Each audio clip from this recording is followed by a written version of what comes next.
how do you find that balance in life between productivity and, financial stuff, and then, the freedom of expression and creativity and just kind of doing what you want when you feel like it? Where does that balance come into play? Okay, so that's an excellent question. So, episode 3 of the JP Bar podcast with my good friend Liam Dawson. First of all, I'm going to answer the last statement you said, which was freedom of expression. And I truly believe, as being a skateboarder, we're quite outcasted. People don't usually accept us. It's getting better now, but let's be honest, it's still essentially illegal. You get kicked out almost everywhere you go. Just people just don't enjoy the sound of skateboarding and the fact that it essentially defaces property. Yeah. But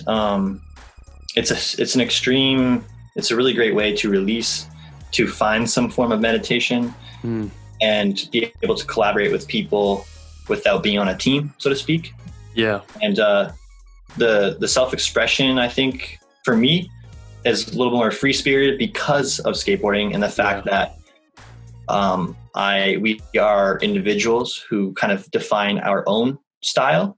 And the fact that we're always engaged with the streets, the city life, and so many different types of people who like accept you or like hate you, so to speak.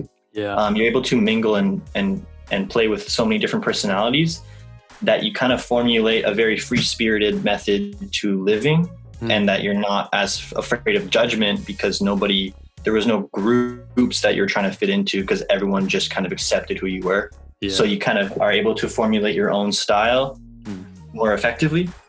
And for that second part that you mentioned about productivity. Well, when you explain it like that, I feel like that free-spirited freedom of expression kind of has come more natural to you, right? So would you say, because you started skateboarding quite young, so that kind of mentality has come quite easily to you, just finding that freedom of creativity? So and like, since being a young boy, so to speak, like roughly 9 years old, that's when I kind of picked it up more fully, legitimately, and like I started seeing progression then. But I was always alone. Like, I started skateboarding alone. Yeah. And so like that being a factor into how I had fun, I was able to feel my environment more fully and kind of base my emotions off of how I exert my energy. Yeah. And like, skateboarding pretty much means productivity in that early stages of life. Yeah. And that's also a form of progression and like expanding your awareness by learning tricks, etc. And now to this day, now that I'm more of an adult, I apply that to learning.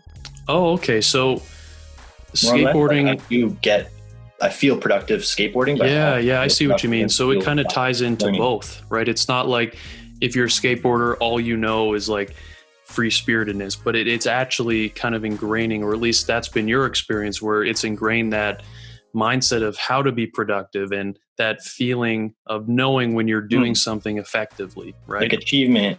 And you have to feel your way to success in a sense that like your feet might not be in the right place. You have to find a new placement to get it more correct. And then like, once you achieve that, what's the next trick that might be exciting or you think suits you and your abilities? And that's kind of how entrepreneurship works in a sense. Like, you manage your risk, you tool and fiddle with relationships and like yourself. Yeah, you have to have a good feeling. Yep.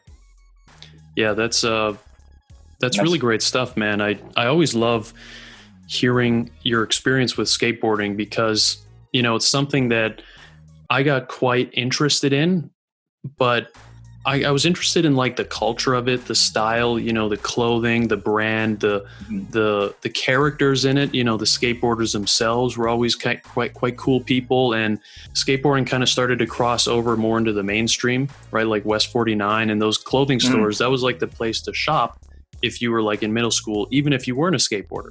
I was always very interested in it, but I never pushed myself to actually get involved with the actual act of skateboarding, and I think that was just probably like based out of fear. You know what I mean? Like it's a rough and tough thing. Like you're going to have to be prepared for pain and injury and some form of physical suffering. Right. And I avoided that at all costs when I was young, you know? So that's been my experience with skateboarding, but to hear you just explain it, how it's kind of, evolved with you throughout your life. Yeah, it all triggered from like the fascination of being able to maneuver your body basically in air, like motocross, skateboarding, like Tony Hawk doing the 900, the expression he had.